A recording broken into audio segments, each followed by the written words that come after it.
kicking off here.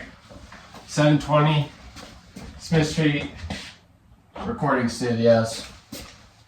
We've got Henry and Lenora. Lenora's in the green room. She's gonna get it buzzing over there, especially, maybe around halftime. If you hear a bunch of random noises or coffee spills, that's her. But yeah, what's up? This is Henry. He's coming on the pod today. A little rainy out, so we're still inside. We were hoping to do an outdoor pod. Those are my favorite, but it's been rainy. The seat cushions are too wet, so maybe we'll go out there later. But what's going on? Not much. I'm happy to be here. Had this planned for a couple months now. Been looking forward to it. Yep. Yeah, sorry the weather didn't work out today, but we're here. We're doing it. Looking forward to it. When I told Henry that we were starting a pod, he was one of the first ones to say that I really want to come on your podcast. I know, I bugged you for a long time. I had to I don't know if you're cool with I had to muscle my way in, yeah. Yeah, but you got on, and I think this is the 12th recording, so you muscled your way in there for sure, yeah. I'm honored, yeah. What's been going on? You guys were at Town Pump last night with the Mavs? Yeah, well, I guess a couple Mavs, yeah. Evan came out for a little, Hyro was there. We were firing up, having fun, playing some skeech. It was a good night. Called it a little early. Knew we had a big day today, so. Oh, yeah. Yeah. Did Evan call it early also? Kind of as a result of other people calling it early. Oh, okay. But I think he wasn't looking to have a late night anyway. So it worked out. It worked out for everybody. What time did you go over there? I don't know, like 7 maybe? Early evening? We were only there till like 9. Town Pump is kind of like compact spaces in there. But we were only there for a little, and then we pop over to High Point, you know? Yeah. Because Town Pumps, you just kind of, you roll in, you get a beer, you get a Jello shot. We were with one of my coworkers. He'd never been, so he obviously had to get his first Town Pump Jello shot. And how's your skeech game? I mean, I don't like to brag, but I'm pretty nice on the skeech table. Lenora will tell you the same, so. Do you play also? Yeah, I almost beat him, but Keyword almost. I had 1 left, and he had 5, and he rolled a 5. So I'm not very good yet. That was my first time playing a couple weeks ago for a cousin's birthday. Wasn't it cousin's birthday? Yeah. That was the first time I'd ever played too. He was yelling at me, so. Yeah, that sounds about right. Well, then I tried to lock it up a little bit, but I thought we were just like bowling basically. Yeah, kind of is. Then in the end, it turned out we weren't playing by the right rules anyways. I do remember that, yeah. You might need to work on getting a skeech table here before you get a beer dye table. Okay. Yeah, I don't want to put you in charge of the skeech table. Yeah, no, you learned your lesson. It's been a year with the beer dye. I did see a nice table when we were driving over here today out in someone's yard, and I was like, man, we should just snag that, throw it in my car, and but why is it out in their yard, you know? Because it doesn't work, or like because it's not that valuable, or... Well, no, they play outside. That could be part of it. The real college kids is like, they just leave it out. But is that every day of the year? Though? Yeah, it's like, it is? It's seasoned. Well, let's go get it. I'll call Speed to get his truck. I'm serious. We really need it. It's raining today, but it's about to be summertime out back. I know. Yeah, and I don't want to hear too many complaints about like, this is not a snapper table, this is not a beer dye table. Well, that's more I'd rather just have the beer dye table for everyone.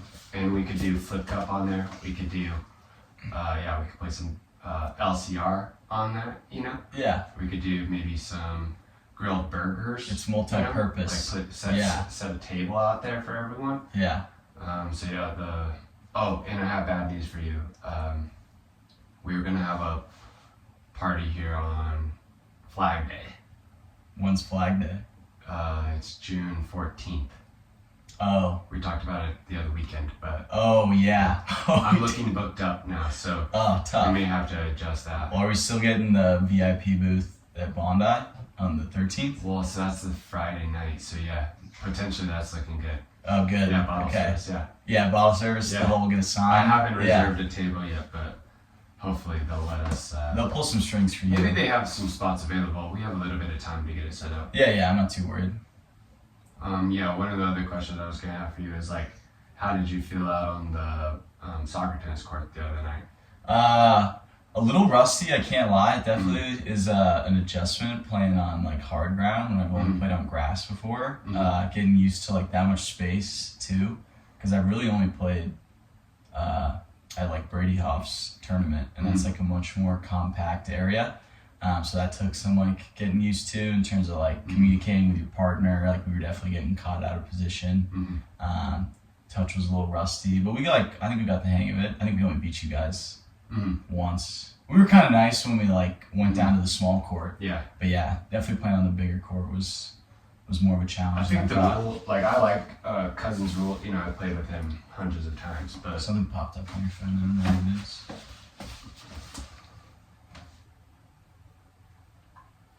Good eye. I got you. It's still recording, but yeah, anyways. It was asking me if I want to keep using Wi-Fi or cellular data. May have to check it after the warm-up here. But yeah, with Cousins, also I edit everything too, so you guys will get to see, and if there's things you don't want in there, but I clip it up. But with the soccer tennis, I didn't like his rules at first, because I kind of grew up playing like one bounce, only before you receive it. And then you can't use it like later in the turn. Yeah. And then you only have 2 touches like per person. Oh, okay. Rather than being able to take all 4. But you could use 3 as a team. But now I do like his rules a lot more, and even sometimes like I like that's one of the things he was explaining. Like in the game, sometimes you use your touch like out of the air, right? Chest it, so then you can pass it to somebody, or so like then you wait for the bounce so you can volley it. Yeah. So then it makes a lot more sense to me for soccer purposes too. But I also think like less touches is maybe for better players. It makes it like a little bit easier for everyone to be good at. But yeah, I think the rules sometimes take some adjusting too. But if you guys keep playing, you'll pick it up right away. You guys are pretty good. I was like thinking they're pretty good. And Cousins I haven't played in probably 6 months or something, so. It's good to get out there. It's good exercise. It was. What did it say on your watch? Like, did you have your watch gone? I don't think I was tracking it.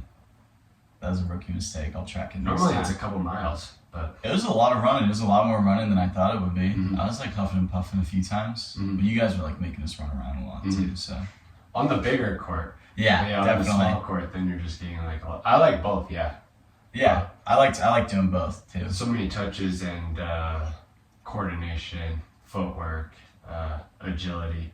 But same thing, like if the ball goes across the court, I like run over there to try to get some like fitness in, you know? For sure. Or the push-ups, like if it goes out. Yeah, I saw you dropping down and doing your push-ups. That's the rule. That is the rule. Oh, if you is keep it? Out, yeah, it's 10 push-ups. Yeah. Oh, I didn't know.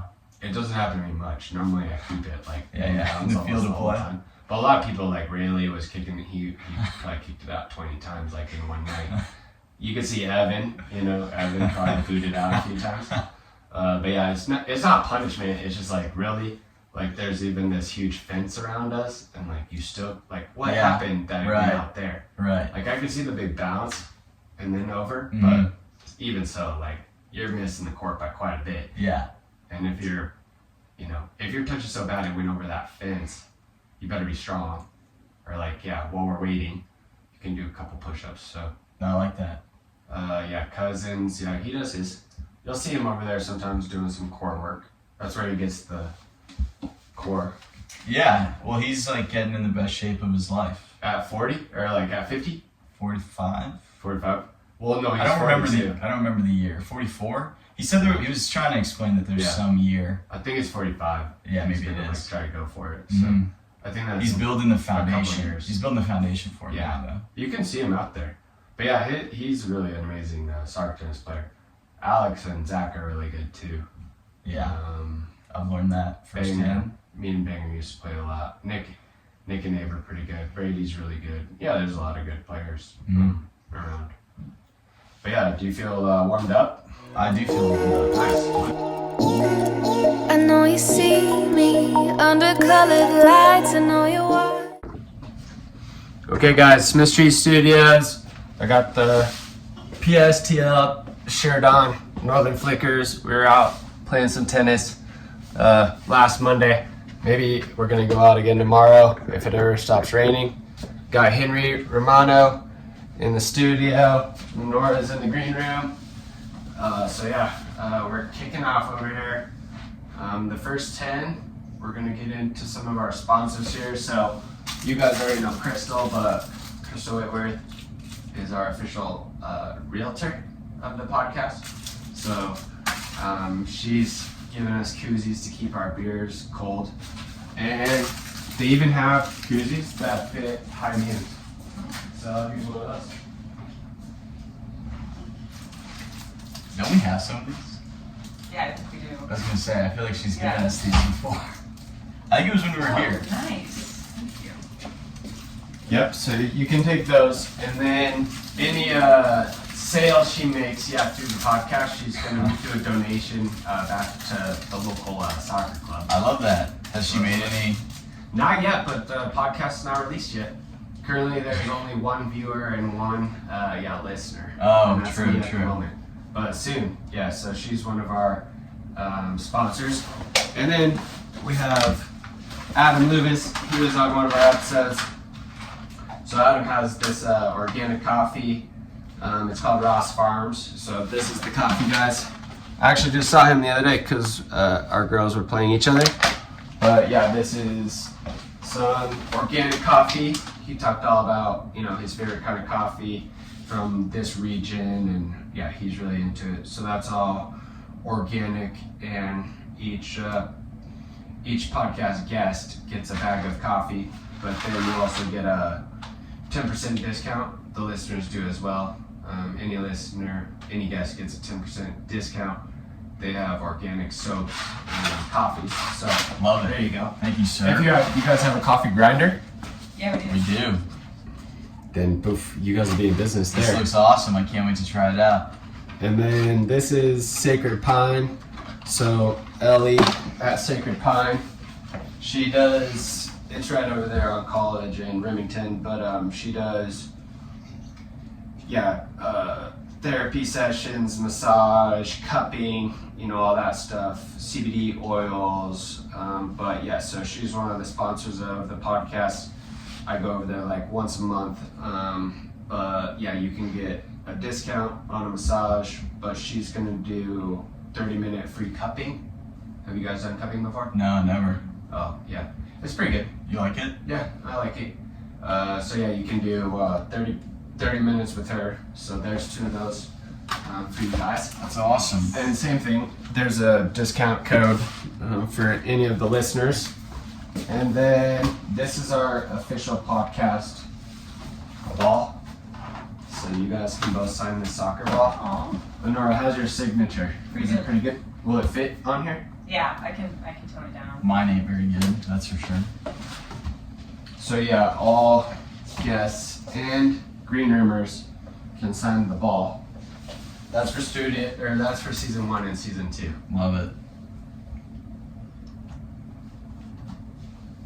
To totally embarrass myself. And then guys, today, Odell's, I'm still, trying to get the sponsorship from you guys. I'm drinking the Mishawaka. I think it's the Go Sounds. Mishawaka River Ale. So anyways, Wow, Odell's, so bad. if you're listening, I'm right down the street. I love your beers. Henry's not drinking Odell's, but it's okay. That's Avery's ready. That's nothing against Odell. Yeah, it isn't. And then, Forza, I forgot to mention you in the last podcast, but Forza, we use your tactic boards for all my coaching and training sessions, and then we use it for the starting 11 later in the episode. Oh, nice. Good job, guys. That was quick. It took Zach like 10 minutes to sign it. Like, dude, do you need me to? Is it too much? I'm a little disappointed in my signature, but oh well. All right, so this book is, I'm not sure Tom Brady knows how to write, so I don't think he wrote it, but he had somebody write it. It's some input. But you guys I'll loan it out to you guys. So it has some ideas for meals. Yeah, so how to chef up some healthy meals and stuff like that. I love that. But it has all of his training, recovery, nutrition, sleep, all of his routines to keep you fit. So, You can take that with you when we go. Good deal. But yeah, let's get, we warmed up, but let's get, a brief intro here. Maybe a quick little bio. Yeah. Let's do it. You want me to just Not go? my bio. No, I know. Like Izzy said, my name is Henry. I'm 27 years old, born and raised Seattle, Washington. I've been in Colorado, like 7, 8 years now. Been in FOCO for like 5 of those. I lived in Denver for a couple years post CSU. Didn't really like it down there, so I came back. Denver? Yeah, just wasn't my thing. But it was good to like give it a shot. But something about Fort Collins, the people up here, the energy up here, the soccer community up here, just has a lot more going for it. So yeah, it's good to be back. Good to be at Smith Street today. Excited for the pod. Nice. Henry is doing quite a bit of running, and he's really a multi-sport athlete, so we'll talk about that more in the overtime. What is your current relationship with the game? I'm still playing as much as I can. Obviously, a somewhat long time member with the Mavs now. Been a few years. Just played with them fall, spring. I still play in like a Tuesday league, Tuesday nights down in Denver with some guys I met when I was living down there. So I make that commute down. It's a lot of fun. It's like worth my time. So I've been enjoying that. Trying to train like as much as I can on the side. That's been tough for like the last few months when I was training for this race I ran. But now that that's all wrapped up and we're kind of all eyes on Vail, hoping to start putting some more time back into soccer. So playing as much as I can. Like I'm happy about it. Like still competitive, which is all I'm really hoping to get. So A few days a week soccer, a few days a week doing other things. Yeah. Nice. And what were some of your earlier memories or things that stood out to you along your journey? I think I like really got into soccer because my dad, when I was younger, he was playing in like his like over 50 league when I was growing up, and I'd go to his games just to watch and hang out, and that was always fun because I was like a little kid, but he'd be playing like late games, like 10 o'clock kickoffs. So it was like a cool excuse for me to like stay up late. Yeah, go out, watch him. He'd be balling out, and that was fun to go see. And then we'd always like go to like Trader Joe's and get like frozen enchiladas and like eat that for dinner. So I like think back to that. That was always like a cool activity I got to share with him. And he got me into it, like had me join like a rec team in our community back in Seattle, and just stuck with that. And they always encouraged me to play on the school teams and try out for all that. I gotta give him credit, because I probably wouldn't have ever gotten into it if I hadn't like been around him and if he hadn't always been such a big soccer player. So, what are some of like your earliest memories? Like, I remember I would sometimes sleep in my soccer cleats and stuff the night before, like my full outfit, because like I was so excited for the game the next day. But do you have any like earlier memories, or like at the schoolyard or whatever, or buddies on your team?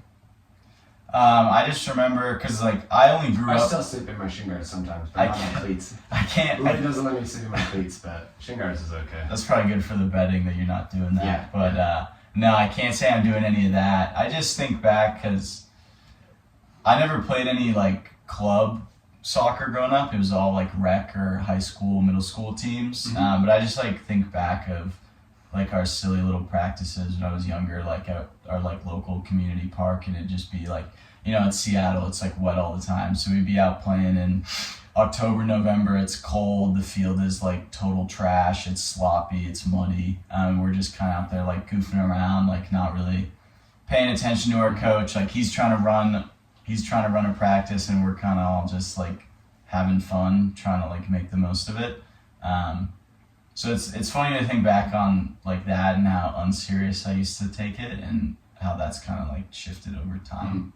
What were some of the team names? Like, what were you guys called? Oh my gosh. what were we called?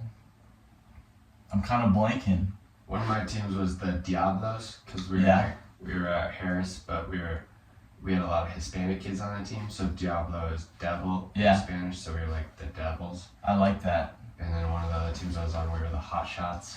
Because we were hot and we shot. Obviously. And we are obviously taking a lot of shots, on goal. So we were like the Hot Shots, but you don't remember any? We didn't have any fun names like that. I remember one of them, we were QA. How am I going to fill up this first? We were QA United for a few years because there were like 2 local teams and we like joined forces because like they maybe were running low on players and we were too, so we kind of united. And that's where that. Where did the Q come from? Because I grew up on Queen Anne, so it's QA if you were like a local, and it's obviously easier to just say QA rather than Queen Anne. So that was kind of a cool name. I mean, my middle school team. I did, yeah. My middle school team, we were the Mavericks, which was fun. Yeah, I know. That's kind of a full circle moment, playing with the Mavs out here now. My high school team, we were the Beavers. So we had some fun little animals. That's threatening. Yeah, very much hard so. at work. Yeah, I know. We were out there playing other teams like the Cougars or like the Mustangs, things like that, and we're just like these kind of sad little beavers. Predators. But we had some ballers though. Don't underestimate the Beavers. That's all I'll say. Yeah. Plus, you guys are while the Predators are like sleeping, you guys are working. You Right. guys don't stop working. Exactly. You're building it up, like making sure the shelter is like safe. Yeah. That you have a place to go to. Yeah. Alerting. Oversleep. Using the tail slap like to alert the other animals. Yeah. Of the predators that are around. So, yeah. That's what I'm saying. Don't judge a book by its cover. We used to say like if you were working hard, like in the office, we would call it like beavering. Being like a beaver, like working hard in there. So I like that. But yeah, back to your memories. Yeah. What happened after Q&A United? Well, that would have been like probably early middle school. And I think like after that team disbanded, because those were guys like in my age group, but then that team kind of disbanded and there weren't enough kids like playing my year, whatever that would have been, like U14. So then I remember I had to like jump up to keep playing, and I went and played with kids that were like a year, like 2 years older than me. So that was like kind of a change because I was like in middle school, but then I was playing with like high school guys who I knew like the coach and I knew maybe a couple guys from the team, but a lot of them I hadn't met before. So that kind of took some time to get used to like playing with other guys. Yeah, to like get them to take me seriously and like play up to that level. But it's like, I mean, that's like a great experience as like a younger player because it like forces you to work harder and prove yourself, and like obviously the physicality is different, so you kind of have to like be able to like stand up to these other older dudes. So that was a cool experience, and like I ended up getting on really well. What position were you playing? Back then I would have been playing like out on the wing or like up on top. The wing? Yeah, I know. Dang. I was a lot faster and I like, scored a lot more goals back then. You run out there? Yeah, which is funny. It is the Beavers. Which is funny because I was like kind of a chunkier kid back then too. Oh, okay. But I was like I had that like quick twitch or something. Yeah. I was like so skinny. It was crazy. Really? I was so skinny. So yeah, now I'm a lot bigger actually. But there's some benefits to being skinnier later on in life, but not that many when you're little. No. You get pushed around a lot. Exactly. So. Yeah. They're asking, are you gonna be big enough? Yeah. But yeah. Anyways, later I was. Now I'm too big. But yeah, No, you look good. Trying to get down for Vale, a little bit down for Vale, Yeah, you still want to like keep some of that mass though. Yeah. Well, maybe we should review the TB12 method. Yeah. See what Tom has to say about it. Okay. Well, after playing up, so you didn't play with any academy, or like you weren't really playing with like a structured, pyramid or anything like that. No, never. High school. I mean, nothing. I played high school soccer, but I never did like club. I don't think my like parents wanted to, like. Yeah. They probably would have paid the money, but I don't think they liked the like time commitment that came with it and all the travel, because we were always like doing trips and stuff. So I don't think they would have liked it. So. What were some of the clubs like when I was growing up? There was a good team from there. I think they were called United something. Seattle United. Oh, Seattle. That's United. what like most kids I knew. They played for Seattle United. There was like Crossfire. and there was Crossfire. there was some other like Emerald City, but Seattle United was like the big one. Most of the guys like I played with in high school, they played club for United. Mm-hmm.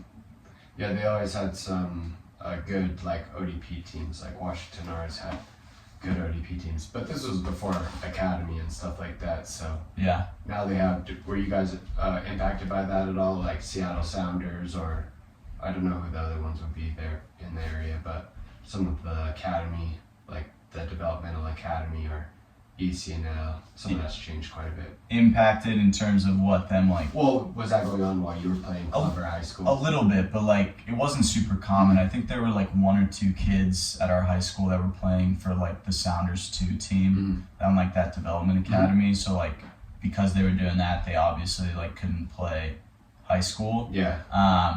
There were one of those guys is like playing in the MLS now. I think he's in Chicago. Is he gonna make your starting 11? I never really got the chance to play with him, so I feel like it'd be wrong of me to put him in this, you know? Well, you have your own, I understand.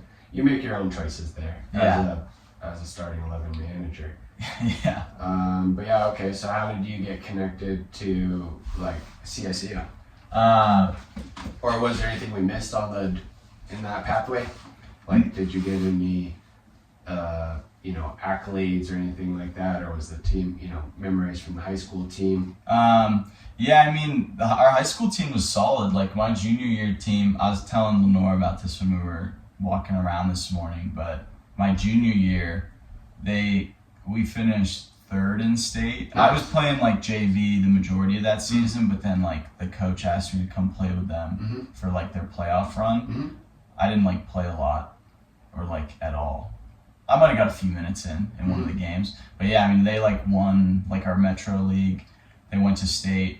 Probably should have like gone to the final, but we kind of blew it in the semi, and then they ended up coming in 3rd. So that was like probably the best, if not the best, like a top 2 team I've ever played on. Like a lot of really talented guys.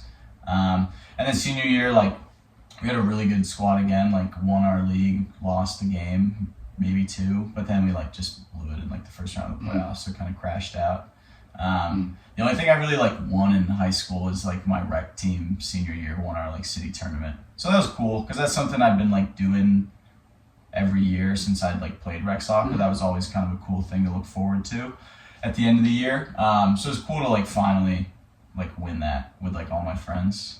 So yeah, that was a cool memory for sure. Nice, that's good. Yeah. What about getting connected to CSU? I mean, I was just like touring colleges. I looked at schools in like Montana and Colorado, and I looked at some stuff up in like Vancouver, British Columbia. But I just liked it. I liked it out here. I mean, I looked at like Boulder and Denver, but something about like Fort Collins as a town and like CSU, the campus, the community, it just seemed like the right fit. So me and like one of my best friends from high school, we ended up like coming out here, and we roomed together throughout college. And then obviously like heard about the club team. Like I didn't have any expectation to play soccer in college. What are you gonna do? I was gonna hang out. I joined a fraternity because I think I was kind of looking for something. And that was like fine, but I don't think it was actually what I like really wanted or needed. So then I like ended up making the club team, and that turned out to be like the best thing that could have happened. It's funny though, because I didn't play my freshman year, and then I tried out sophomore year and I made the team, but I like remember texting my parents being like, I made the team, but I don't think I'm gonna play, because I like didn't know if I wanted to commit the time. And my mom was like, that'd be a huge mistake if you didn't play. You should totally play. She's like, yeah, literally. She's like, you're an idiot. You should totally play. And so that was like probably the best. That's good. The best advice she's maybe ever given me. I recommend to play too, because no matter what level that you're at, it's like it's good to exercise, and if there's other people there that want to practice, it makes it more fun and having games. So even some of the players I've coached, like Cole too, like when Cole came back, that was on Cole's. Not only Division 1 or Division 2 or Division 3 has to be, or playing pro or whatever has to be your pathway. Yeah. There's lots of families there's lots of schools that don't have men's teams like CSU. So if you want to go to CSU, it doesn't have a men's NCAA team. But if you want to go to that school, same with CU, so if you want to go to that school, the Arizonas don't have a Division I men's soccer. So yeah, there's lots. Texas barely has any Division I men's soccer. So there's lots of soccer still to be played, and I do recommend, like, you'll at least be able to practice and stay in shape. You'll meet people. Yeah. You'll have fun, and you should just keep playing too. Yeah. Everyone should just keep playing if they can. And it was awesome, like, getting to, like, travel to tournaments and stuff like that. Like, I'd never done any of that growing up.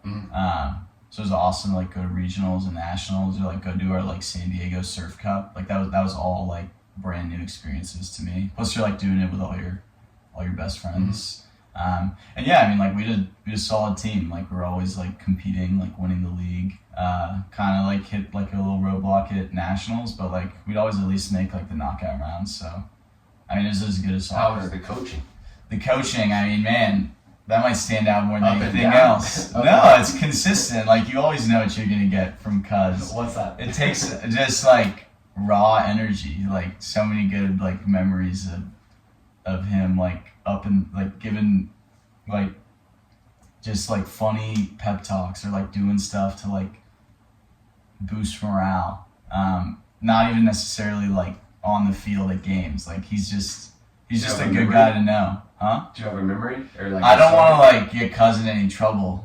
So maybe edit. I might, like, We hold can it. edit it. I Our remember- podcast is not for kids. I say that to every guest. I remember It's in, not like don't be cussing the whole time, but I remember when we went to when I put it up on YouTube, I say this is not for kids. Like, there's a selection. You said that. So. good deal. Yeah, it's like explicit content. I think it was I don't think it's explicit, but yeah. okay. Well, I guess We'll see how bad it is. well, it's not that. I mean, it's not that bad. I'm sure CSC wouldn't be happy about it. But I remember when we were in. I think it was when we went to Foley, Alabama. Everyone's like, we'd already got knocked out of the tournament, so obviously, like, we're gonna go, like, party that night, and that's kind of like part of it too. It's like having those experiences with all your friends, and Cuz is always like pushed that really hard. Yeah. He's like, hey guys, like, obviously we're, like, here to, like, play soccer and, like, do as well as we can, but, like, part of this is, like, this is supposed to be, like, a really, like, good experience you can look back on and, like, recognize that, like, you're doing this with all your good friends. But we're, like, firing up in our hotel room, whatever. Cuz is saying a different one, but, like, all 20 of us are in there, and we're, like, drinking, having fun. And then, like, he comes in, and he, like, starts, like, you know, hyping everybody up, and like, there's, like, a tequila bottle or something, and he, like, picks it up, and he just does one of those, like, oh, like, one of those things, and everyone starts, like, hooting and hollering for him, and someone, like, takes a video, and he's like, fucking delete that video, you know? Can't let that get out. We might have to get that video. Somebody has it. I don't know if it's still out there. It's probably out there somewhere. It probably is. I think the funniest, like, thing like that ever happened with Cuz is in that Foley trip, there was, like, crazy, like, hurricane weather one of the nights. They ended up, like, having to cancel, like, postpone the tournament Bummer. by, like, the semis, but we're, like, out and we're walking around, and Cuz finds this, like, frog. We're walking. This is back when Cuz is on Twitter, and he, like, takes a photo, and he Zork goes birding. Yes, exactly. The elusive Zork goes birding. But, like, he posts this, like, it's a cool little tree frog, tiny little guy. He posts, he's like, found this cool tree frog. And then, like, it ended up that one of the guys on our team was like, yo, if everybody pays me $5, like, I'll eat this frog. And so, like, this guy on our team, like, ate this frog. Dang, how big was the frog? It's like that big. Oh, but he just chomped it. I was picturing. There is a video of that. I'm gonna show you that later. But then, like, it's just funny because then, like, Cuz, like, replies to his little Twitter, his Twitter post, you know, like, an hour later, and he's like, heard somebody ate the frog, like, frowny face. Dang, And a it's just- ram. Yeah, A ram got it. a ram got A it. ram. But it was an all time moment. So, but that's just Cuz, man. Yeah. Like, it takes some time to, like, kind of, like, break through and, like, get to know him. But, like, once you're in, like, you're in. And, like, now I still play with all you guys and hang out, and, like, we go to Vail. It's the best. So, yeah, it's worth it. So, shout out my mom. Yeah. Wouldn't be sitting And here. your dad. And my dad. And Zach. He wasn't calling me an idiot the same way my mom was. She wasn't No, but letting me. he was taking you out to Trader Joe's and stuff. True, So exactly. it's He inspired me from a young age. So, yeah, couldn't have done it without them. Yeah, I think Zach. That's one of the things Zach I think is a pretty good fit for at CCA, and he does a good job with that of not just like overdoing them with practices or whatever, in the balance of the that level of student athlete. You know, I think he does a great job. I agree. I'm Making totally it fun for them. Yeah. And yeah, probably not everybody likes, you know, you can't make everybody happy all the time, but I think he does a pretty good job. And there's always good players coming out of there. Yeah, always good. You know, a lot of the guys on the team that we play on all came through. A lot of them came through that group. But yeah, a lot of them good dudes, good players, have a lot of fun together. So yeah. I think at the end of the day with Cuz, like, if you like are willing to show up and like put the work in, like he'll reward you for that. You guys might not like get on and be like best buds. You may not like understand his humor or whatnot, but like if you're like a good player and you work hard, like you'll get your opportunities with him. So were there any times where maybe you were, well, you said like when you joined the frat, maybe that was like you were going off course or something, but were there any times where maybe you were burning out or, you know, injuries or setbacks that you had or, you know, anything like that? I've been like fortunate to never like have any serious injuries, you know, like knock on wood. Yeah. Which I know is like probably not a sustainable thing long term, but like that's never like it's never impacted me like up to this Maybe point. TB12 will help you, you know. Tom, Yeah. take care of me. Yeah. But nothing serious like that. I mean, obviously like it's like hard to juggle being a student and being like an athlete at the same time. But that's like also why club is like the perfect middle ground, because it's not the same like time commitment of playing D1. Because that's like what you hear a lot, or like any like D2, D3. Like you hear about that a lot about guys who like, because you're doing like 2-a-days and you're traveling constantly. Yeah. Whereas like, I mean, we had practice 5 days a week, but it's, I mean, most of the guys aren't making it out, you know, every day because they have other commitments. And like, that's okay though. As long as you're coming out 3 days a week, like minimum, like you're still going to be able to like play on the team. So that was nice because like it does offer some like flexibility, and that makes it more manageable. I don't know, like there was maybe a period like, was it sophomore year, maybe junior year, like early junior year, where I was like kind of like going through like some mental health stuff, not like to the point that it was like impacting like playing soccer, but it was just kind of like bugging me. So I was like the only like just feeling kind of low. But like I went and like did like the counseling that like CSU like provided, and like that helped a lot, and haven't really like had any problems. But I don't know, then you met Lenore and everything got better. Exactly. Exactly. I owe it all to her. Cheers to you.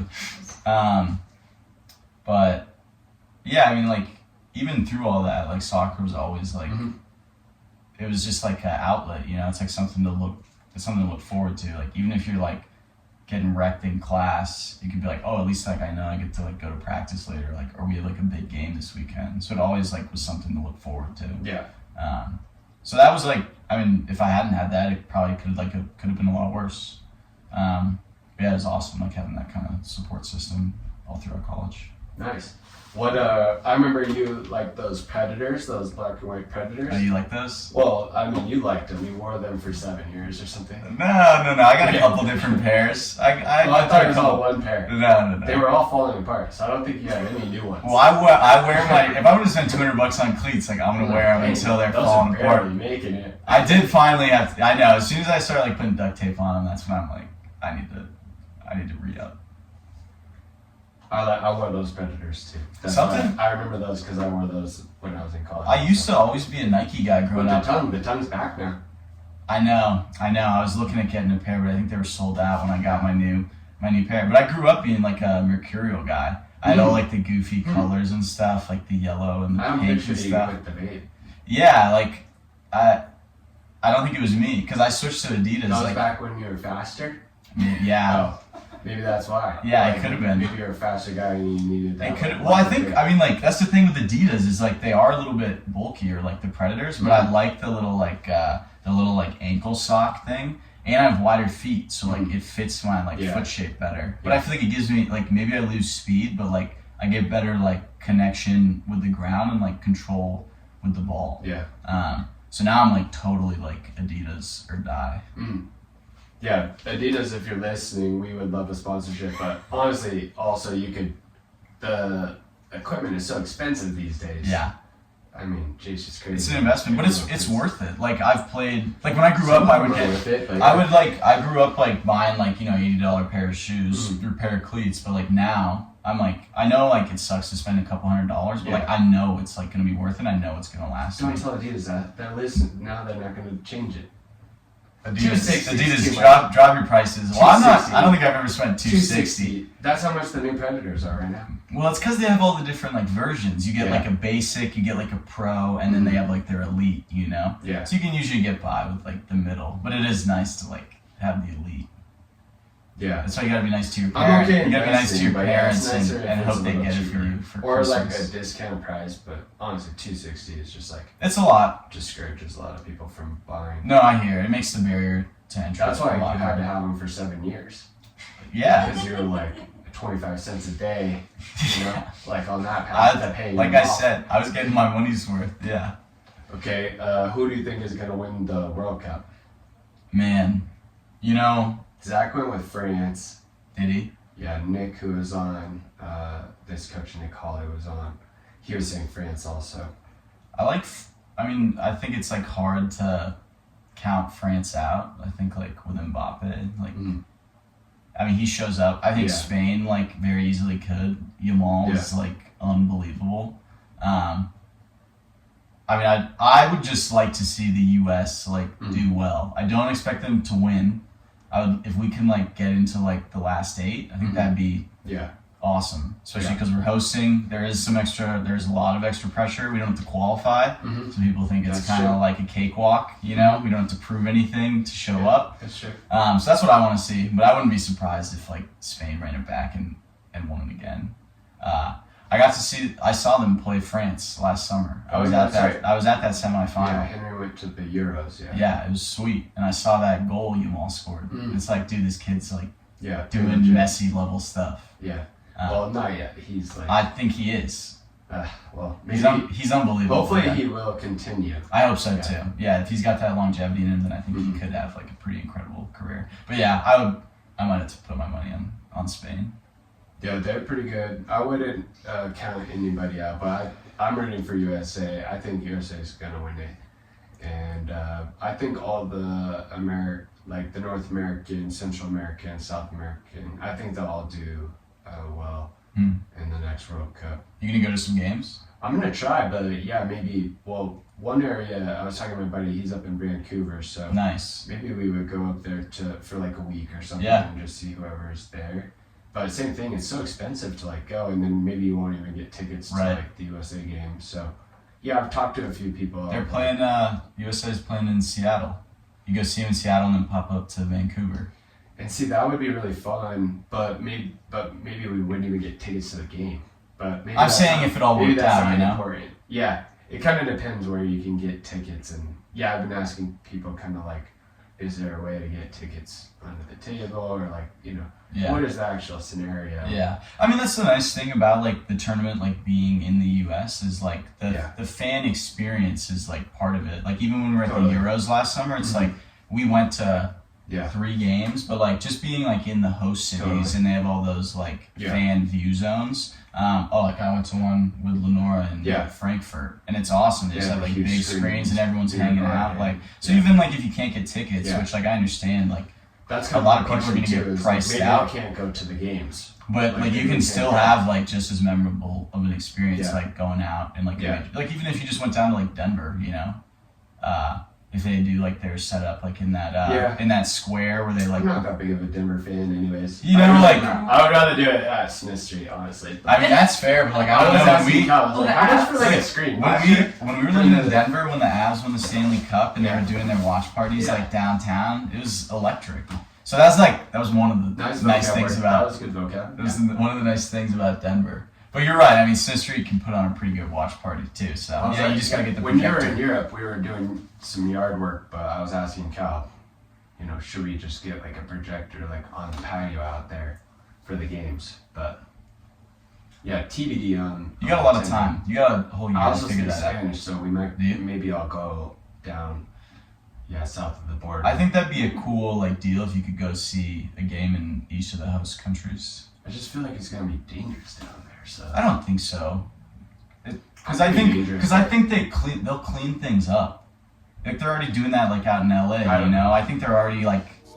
My body lines you can run, boy, but you cannot hide.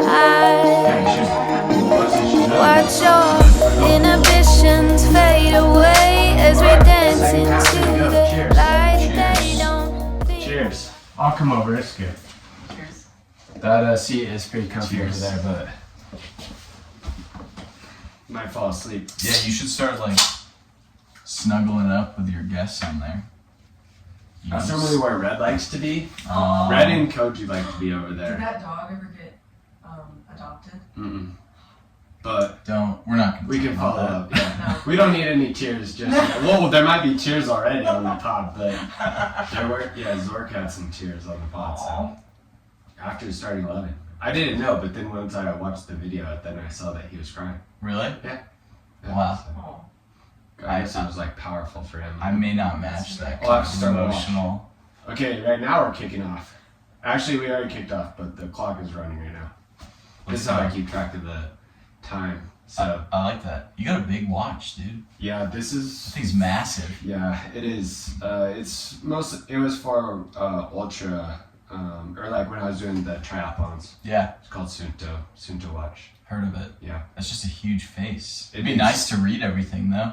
it is, and it does collect a lot of data and stuff. Mhm. But I had one and I liked it for a long time. Yeah, But then it broke, and I sent it back to them, and they basically like replaced it For free? not quite, but for less than the cost of something different. yeah. So then I was like, okay. Garmin does the same. I had to do that once. Like send it back and they just sent me a new one. Just Mhm. like crack the screen. Which is So cool. yeah, maybe there's a maybe after this watch I'll get something a little slimmer. Or No, something, that'd be but- sweet for when you're like going up for a header, maybe Mhm. against someone on the other team like you don't like, Mhm. and you just kind of Like against Harpo or something. yeah, Mm. yeah, or like those Eastern Europeans, Oh yeah, Molotov or whatever they're called. Moldova. Yeah. Yeah, I didn't see them last year. They were there. Were they? We didn't They play just them had a though. hard time. Yeah, Yeah. they were in the other division. Yeah, they couldn't. How are we looking for Vail this year? I'm the Mavs spring season didn't go that well, but I'm hoping that that's like a good thing. We can use that as like motivation as like a wake up call. You know, I think we kind of got comfortable. I think we got a little complacent. We're just kind of like, hey, like Sunday League, like we own this. We're just gonna show up and win it, and we didn't do that. So I think it'll be good. Like looks like numbers are a little slim right now, but I think we're doing some recruiting. We've already signed some new people who can bring some good stuff to the team. So I'm excited. I think it'll be good. Do you think the Mavs are staying in shape this weekend, or what are they doing with the 3-day weekend? This weekend, like I'm gonna say no. They're getting their party up. Yeah, but then like maybe next weekend and like next week they'll like detox and really start locking in. You think so? Yeah, but well, I mean your training sessions don't start until June, so Yeah. they kind of like they're probably holding off until then. Yeah. But like a week, maybe 2 weeks before then, they're gonna be like, oh, I gotta start ramping up so like I can bring my A game. I feel like for easy. they go like, oh well, I didn't make it to the June 3rd, so now I have till Vail to get ready. But then they just don't really get ready, Yeah, I think we do have a little bit of a problem with that. Maybe we. What would you recommend? Maybe for- sending this video to I'll Mavs? tell them to get off their Do they have ass. social media? Some of them do, not all of them. We have GroupMe. That's true, yeah. That's the easiest way to communicate. Not that most people are really communicative in there, but you are. I am. I think That's true. we can reach people that way. I think if people like don't want to keep losing, then they need to start showing up and training. So I think we need to change a few things if we're gonna. Yeah, I agree. I think we're a little out of shape and getting older, or even the younger ones are getting older, having a harder time just like showing up, after work or like without training, without playing regularly. That happens to everybody. But Yeah. I think especially the older guys are feeling, like it's just harder to reach any level of fitness like when you're older. yeah. But at least if you're not gonna like, I'm not saying you have to be able to like run for 90 minutes, but like at least if you're not gonna do that, like go practice, like play a little, keep your touch sharp, That'll be good. There are other ways you can like contribute if you're not going to Yeah. run 5 miles every game. Well, I have a little hard time like relating with them, I think, because I want to play like every single day, Yeah. you know. So, but Yeah. I also don't have kids and like all the responsibility and so prioritizing it for me is a little bit easier. I'm out at the fields all the time, anyways, you know. But Yeah. I would be down if we were playing a lot more, or even just the soccer tennis, like if Yeah. that was more attended. It's kind of like supplemental. Yeah. Because I like that about the soccer tennis. Like you're still like sharpening your skills, Yeah. but it's not like the same intensity as a training session. And like end of the day, like I know everyone like has commitments outside of soccer, but like you're like putting it out there for like 1 day a week. I think people can like, we're not playing in the league right now, and like if people can already like commit that time to like a game, like I know it's like during the week we're gonna train, but I don't think it's like much. I don't think it's like too much to ask. Like, hey, 1 day a week can we come out? Especially if like everyone always talks up Vail and like the expectation is to win. It's like you have to kind of to win, but to perform. We I want think to be it's, ready. I think it's to win. Every Year I've gone is like we've been to the final, but we've lost 4 of them. So like the expectation is to be there, and like at the end. Pretty close. I don't think there's like pressure to be there.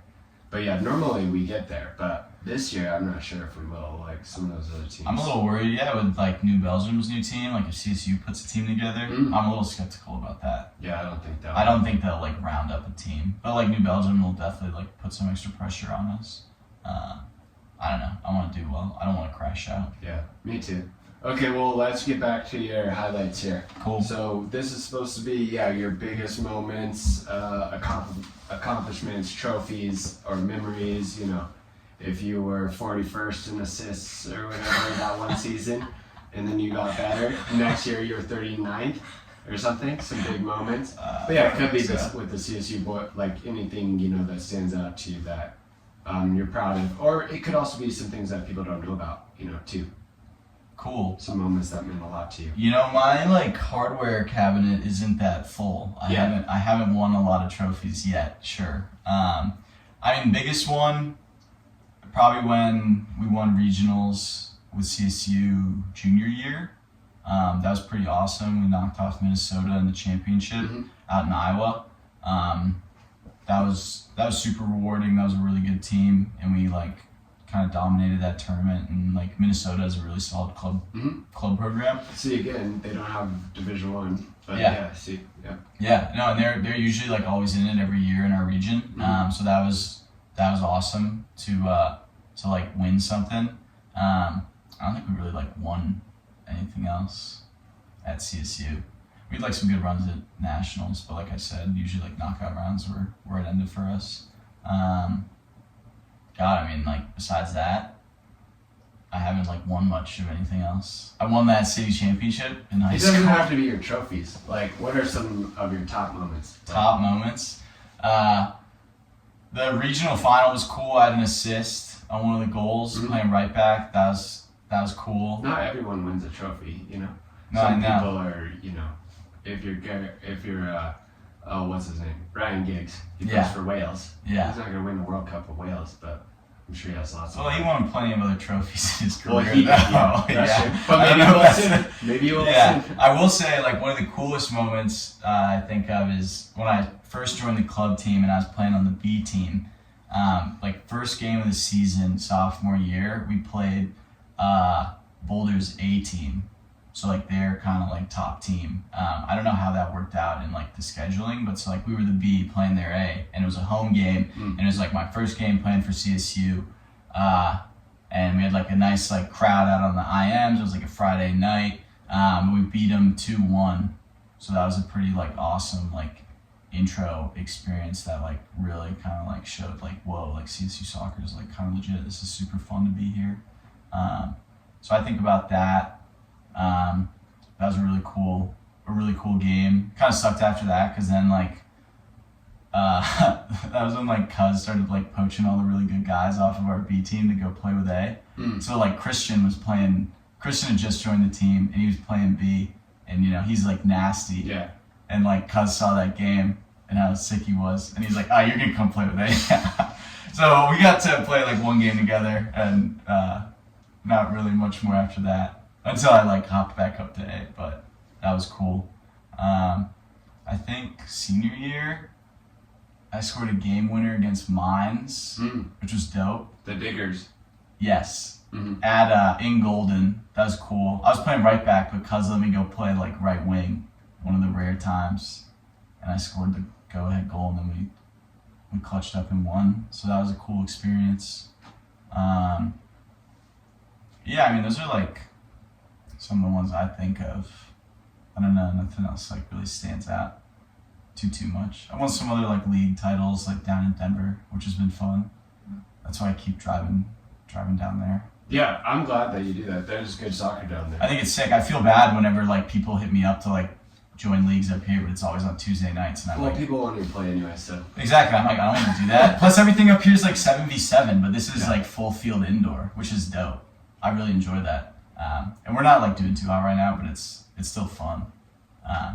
We did like a brutal game. Koji plays on the Monday night. Does he? Yeah. At that arena? Yeah. Damn. We had a really good game last Tuesday. We started like Are any of the guys on the team? like Mavs guys? Yeah, like is Moser on the team or anything? No, Frank, who came to Vail Oh yeah, I know Frank, briefly. Yeah, he plays. And like Kyle's like guested a few times. But no one else from the Mavs. It's all like these random dudes I got like linked up with from playing pickup down there. Cool. Yeah, it's fun. We're kind of struggling right now, but it's still fun. Yeah, I always think it's funny, like when, like I used to drive to Denver to play a lot, but the people from Denver, they, like, those guys would never drive up here to play with us. Yeah, well they think I'm like crazy. Yeah, for driving, yeah. Yeah, our shout out our captain Sam. He didn't make me pay. Oh, what's up, Sam? He didn't make me pay league fees. He was like let it cover gas money or whatever. See, Sam Good just got dude. the mention, so Sam, you can get into the future episode if you're listening. So yeah, Huh? I don't know. you can speak. It's okay. Didn't you guys win Vail one time? We did win Vail one time. That's true. That was cool. Yep. Yeah. Kyle was top scorer, which was fun. Oh yeah, that's right. Yeah, he was. Yeah. So hopefully he can bring that same torrid form back this summer. Nice. Well, let's get into your starting 11. So I'll get it out for you here. Love it. That was good. That was good. That was an assist. Three more and you'll be ahead of him. You'll crack the top 40, yeah. Okay, you can use any color you want. So just make sure that, like, Cuz kind of put it on the couch, but just make sure because I can see it, but. Are you saying you did it like this? Yeah. Okay. Can I So like maybe write any it out? color. Can I write it out like this though, and then put it up, prop it up, or how? Let's do one player at a time. So, like, which color do you want to be? I'll do blue. Okay, so do the do the blues. Okay. I'll put the reds on the back. And do I just write their name? No, just say like, boom, right back, right Okay, center okay. back or whatever. Okay. And yeah, just why they would make it into that team. Okay. Sometimes it's chemistry or whatever, but. Yeah, I got you. And I can talk like formation and everything? Oh yeah. Okay, cool. Alrighty. Okay, so we're getting into Henry's starting 11 here, so hopefully you guys can see that. It's looking pretty good, so. Okay, good deal. I'm just gonna clean up the outside real quick, like Okay, just I get got these you. out of the I way got so you. you can see what's happening. Those are some of your, maybe like, if they keep working hard, they'll get on there. Yeah, those honorable They're mentions. like some you of were those talking B about. guys, the QA United. Guys who maybe got overlooked along the way. Yeah, true. Plenty of those. Okay. Okay, I'm excited here, so. Starting off, I'll talk formation first. I'm very partial to the 4-3-3. Izzy has definitely heard me like air my grievances about this. I think playing a 4-4-2, I don't want to call it like childish, but like I think it's kind of like ignorant in today's game. Most teams are playing with three guys in the middle. I think even if you have like two guys that'll like run all day, like I don't think that like is setting you up for success. I've always played FIFA with a 4-3-3. I've rocked that formation in Ultimate Team for like a decade. So like I said, I'm very partial. But getting into the team, starting out in goal, I'll probably have to give the nod to this kid, Cole Weaver. I played high school soccer with. All right, Cole. He was super talented, really good, like technically, like really good with his feet. I think he used to play out in the field when he was younger, but he must have transitioned to net like later in life, playing club.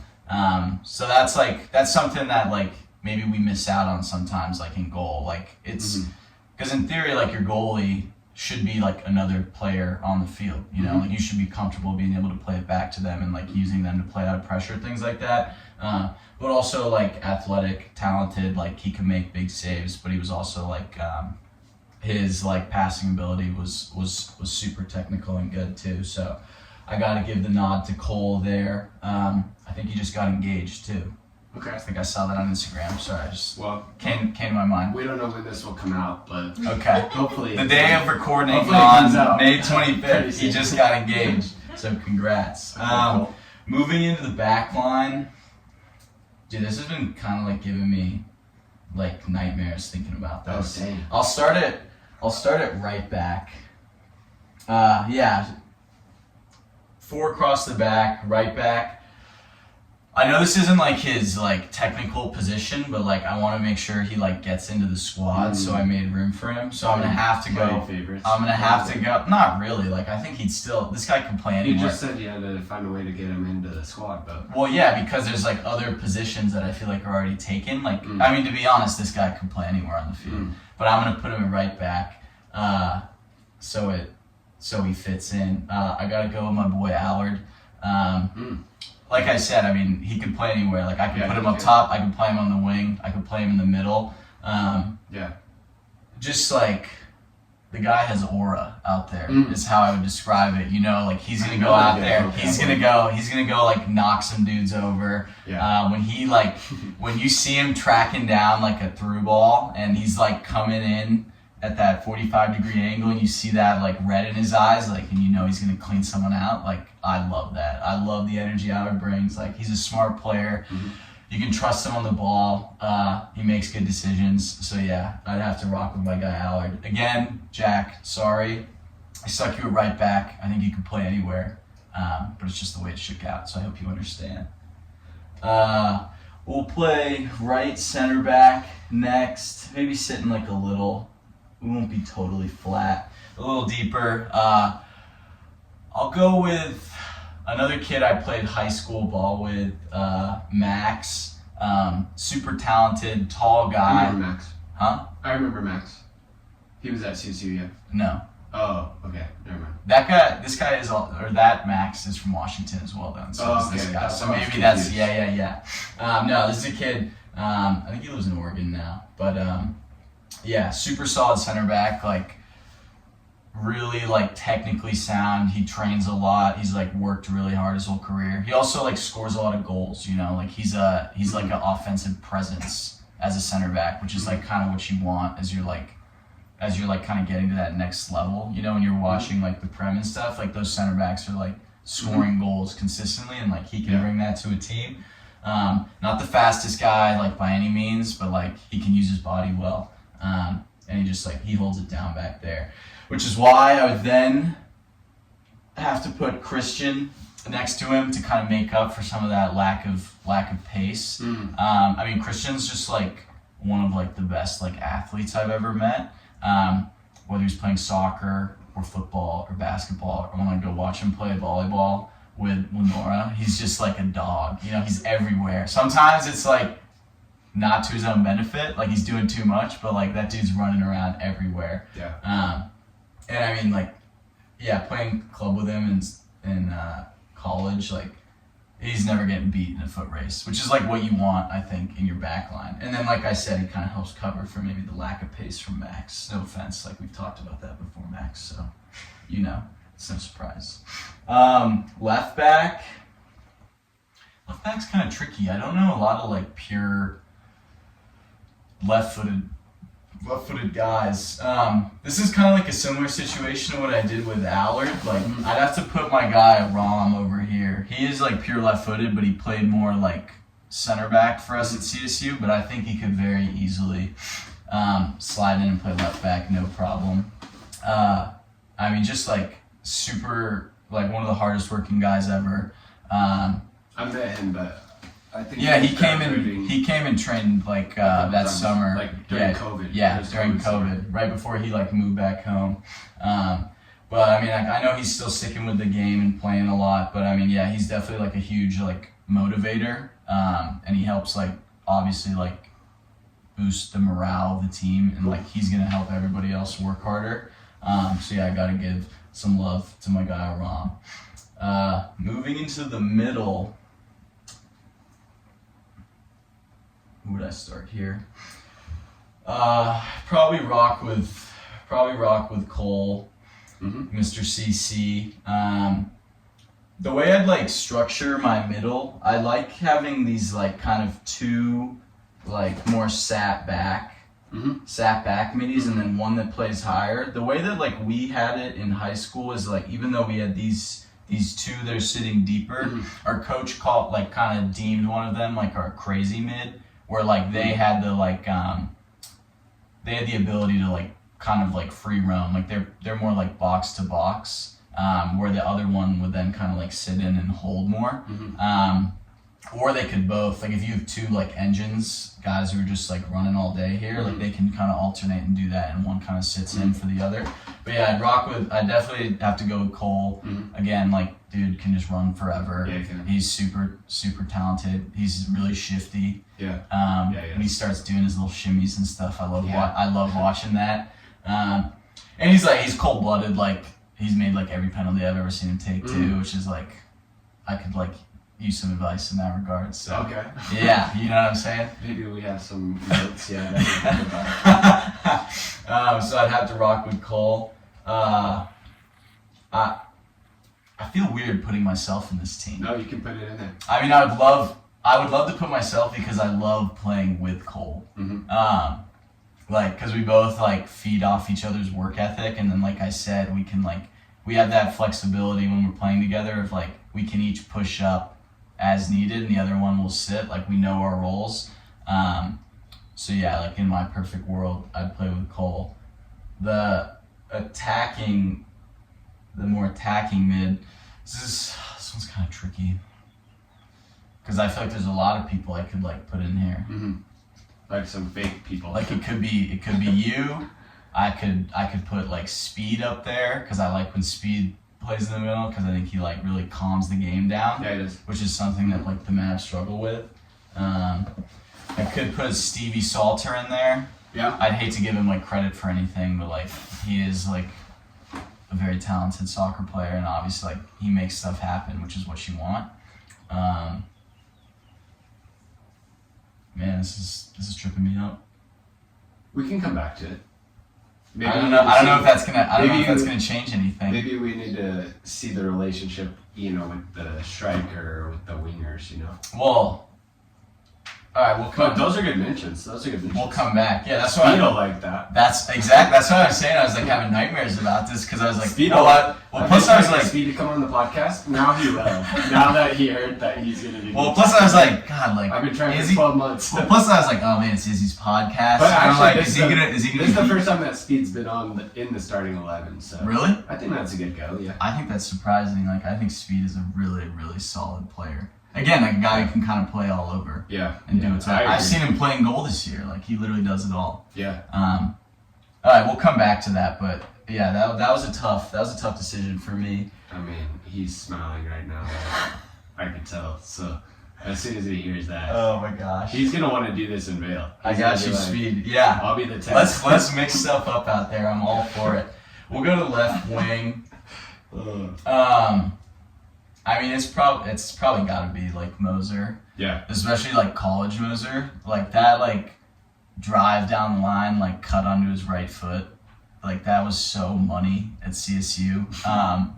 It was like, it's not as money now. The conversion rate maybe has gone down, a few percentages, but in college, like that dude could just like run sprints up and down the wing like all day. His fitness was crazy. His finishing was crazy. He was like surprisingly like strong for how like kind of lean he was back then. I remember like going up against him like on 1v1s and like getting bodied a few times and just being like shocked by like how kind of like sturdy he was.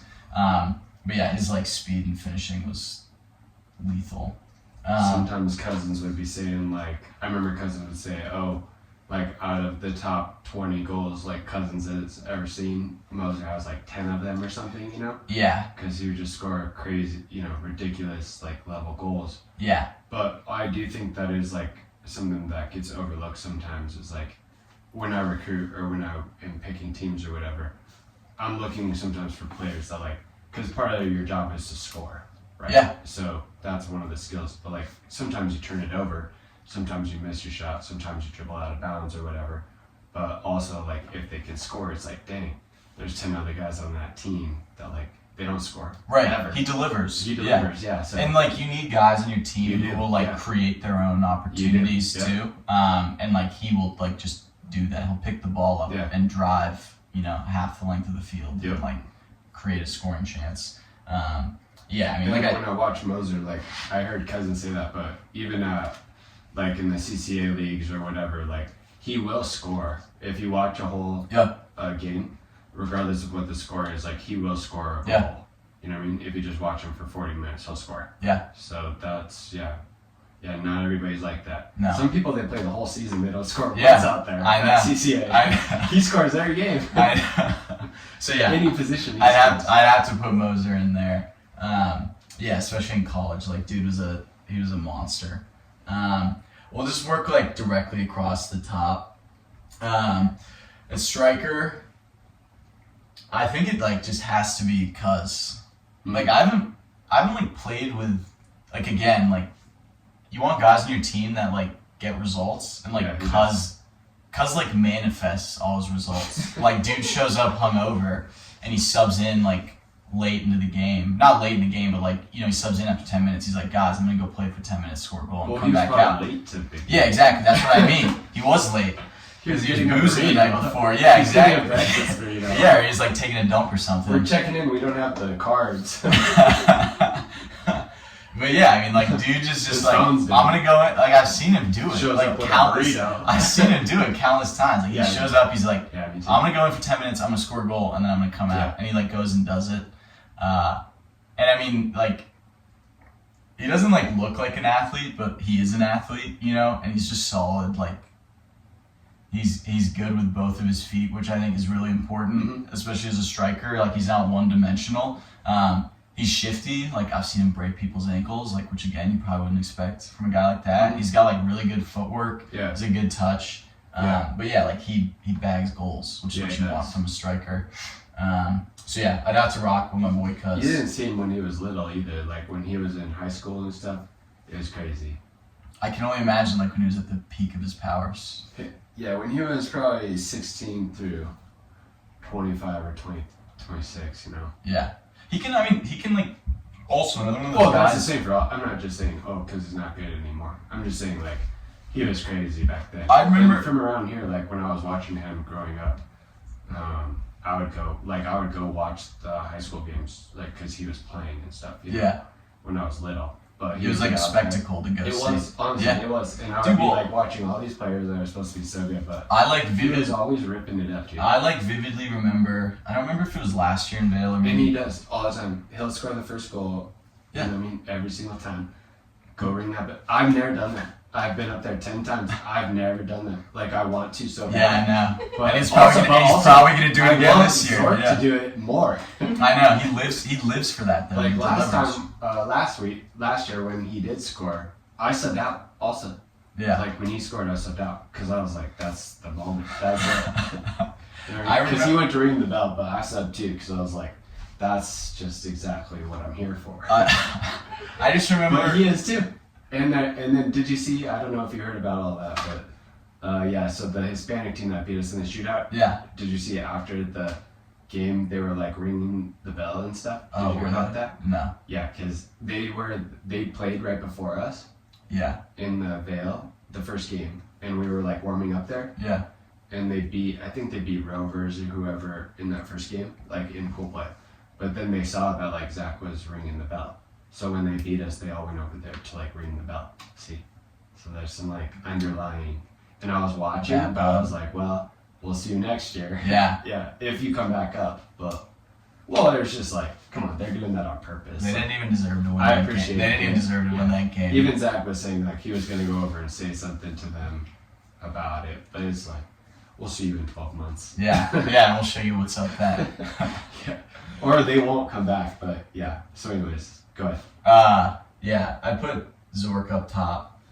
Long story short, I just remember I think that's his best spot. That's right. It is, but like I've seen him like do crazy stuff all over the field. Like or last, I like him up top. But like I remember like in Vale, like I was saying a year or two years ago, like he was playing center back, like filling in temporarily, and like a ball like comes like bouncing back to him, and he like first time left foot like plays this volley through into Rudel and like splits the defense, like perfect weight on it, and like he's just like puts Rudel through on goal, and I'm pretty sure he scored on it. But I was like, I just remember watching that, and I was like, dude, that is like near like impossible like ball to play. And I was just like, that's just cuz though, like he just like does stuff like that. He makes it look easy. So yeah, that's like something I think about sometimes if I'm ever having doubts about cuz or anything like that. I just think about that. All right. It's hard to argue against him in the starting 11 for sure. So. I know. I feel like I had to pay respects homage to Don Cousins. Moving to right wing, I was kind of having trouble with this one too. I think I have to go with Avery from CSU club, who came to Vale 2 years ago. The year we won, he came up. The dude with like the longer hair. Just like one of the most like shifty and like disgusting players I've ever like shared the field with. Like especially in college, like he was like some of the stuff he was doing on the ball, like it didn't look like physically like possible. The way he's able to like move his body weight around and like get past guys, and like his first burst, that first step, just like super talented, and like he was scoring a lot of goals for us back then too. I think he scored in the regional semifinal the year we won. But just like an unreal like player you want, like a ISO nightmare. Like I would always be like so nervous if he's ever like dribbling at me in practice. Yeah. Those are the guys I can't defend them, so I just foul those guys. But yeah, well, that's kind of what you have to do a lot of the time. Yeah, it's like that's your best bet rather than trying to like win the ball off him or just like force him backwards and make him kick it away to someone else. And you're like, okay, cool, job done. But yeah, I'll give some love to Avery there because yeah, he was a total monster out on the wing for us. He might have played like more up top, but I think he could do like just as much damage out on the right. All right, well, I guess I have to go back to our attacking mid here. I still don't know if I have like I think the speed call-up is interesting. I like speed. Like I also like I think you have more like creativity than speed though, which is like also what you want. I'll edit that part out. We'll keep it with speed. I can sub in. I see a few guys that are gonna need subs, but. Oh yeah, I didn't pick. Well, speed is really good at arriving in the box also, but he's also good at the little layoffs and. Yeah. Yeah, like the interplay with speed, like the triangles you can get with him. Like he's smart. Like he's not trying to do too much, but he has like really good vision of the field. He's good with both of his feet, and he's just like he has like a commanding presence too. Like he's gonna hold the ball up really well, which I think is important from someone in that role. Because like speed isn't his like top like attribute, but like he has so many other things that like work for him. So yeah, I mean I think that's fair. But like I said, I want it on the record that it was a tough decision there. It's a good squad. Do you have any honorable mentions? I didn't really think about honorable mentions a lot. Then they better be fit.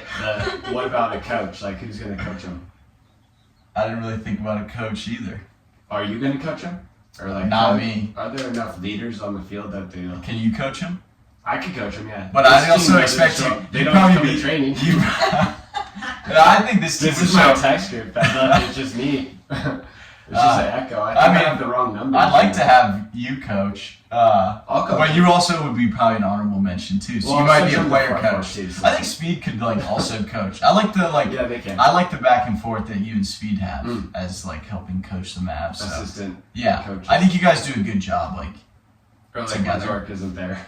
Yeah, well, I still think I think people listen to you guys more. Yeah, we fill in the gaps. Yeah. I'm trying to think honorable mentions off the top of my head. Or maybe they, you loved playing with them, but they just weren't that good. Or they were. I don't want to say that. I don't want. Okay, you don't. I don't want to cause any risk. You don't have to. I know a lot of guys I've loved playing with. I could I have a laundry. If you want to, if I have a laundry list that stands out, but you don't have to have subs either. I'll give Frank a shout out for playing in the middle, just because Nice. he's a daddy long legs in there, and he's got that Scouser in him from being from England, so he kind of brings that on the field. Yeah, he's a lot of fun to play with in our Tuesday leagues. Paul Baker? Oh yeah, but Baker's scared to go play soccer now after his traumatic injury.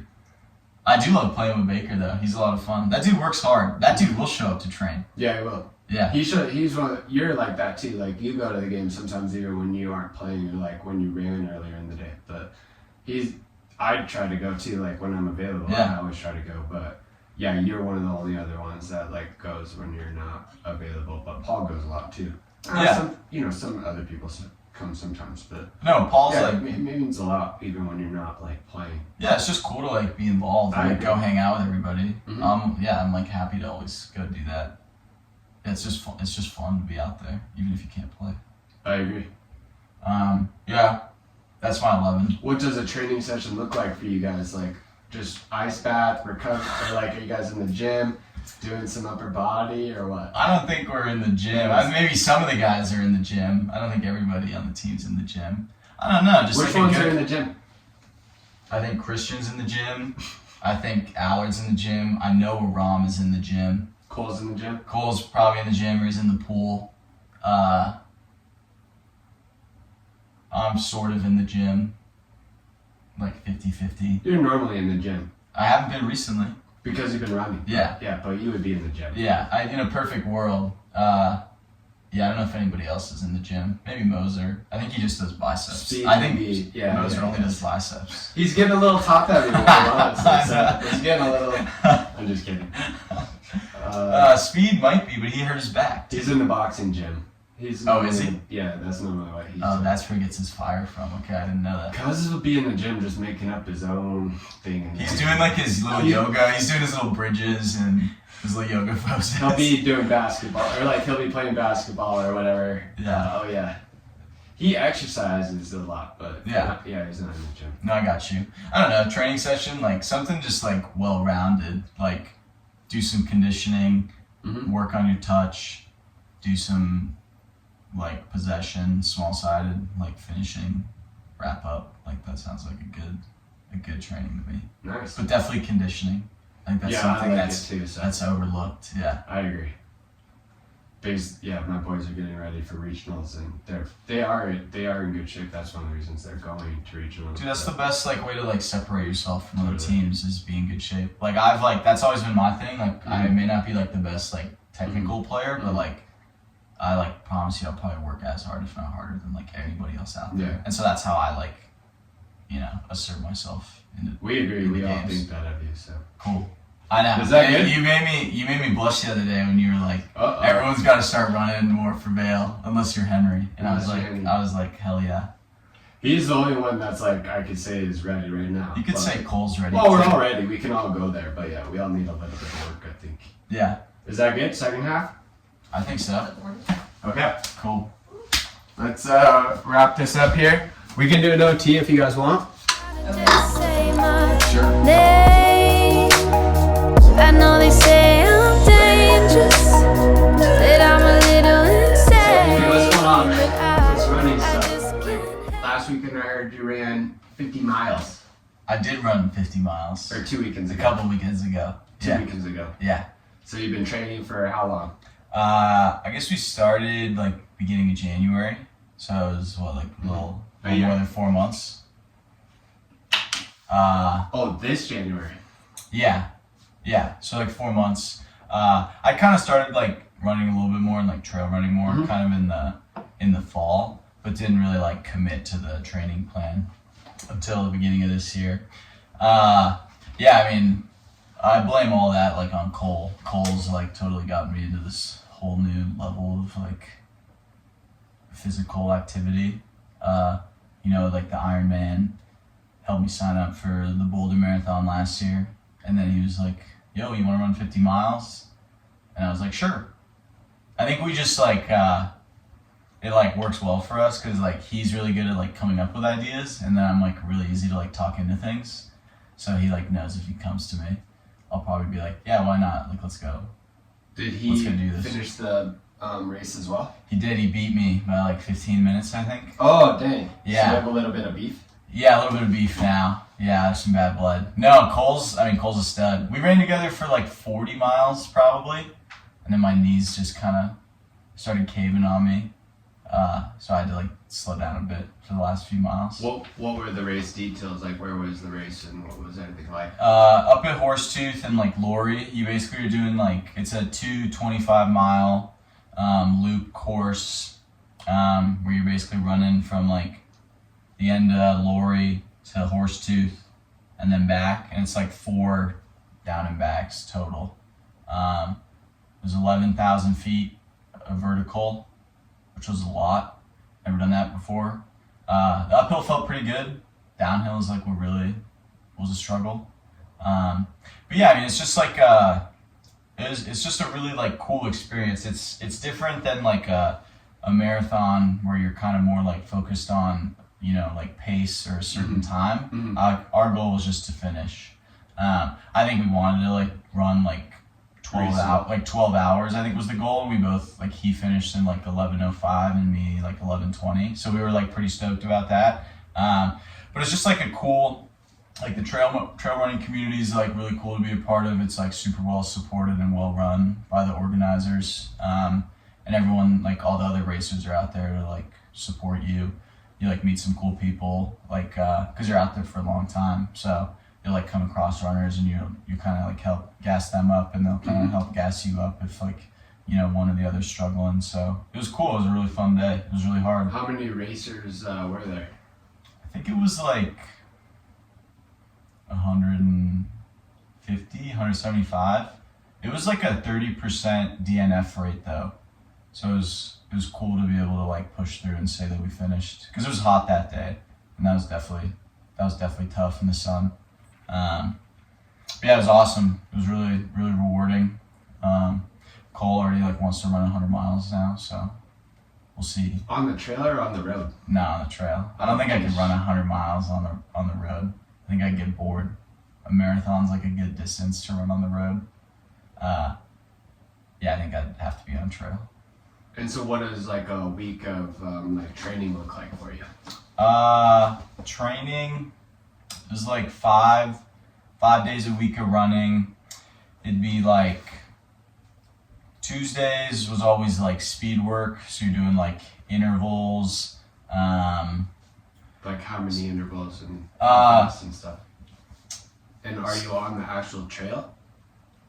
It depends. Typically not like when I was doing speed work. I do a lot of that on road, so we do like fartleks, or like tempo runs where you'd be like, like a 6 by 3 minutes at like a pretty hard pace, or you're doing like a bunch of like 30-second sprint intervals with like a short rest, just trying to build up your like anaerobic, base. Where do you go to train? I'm normally just like running in the neighborhood around my house. I had like a nice little like 5-6 mile loop I'd picked out, and I ran that a lot.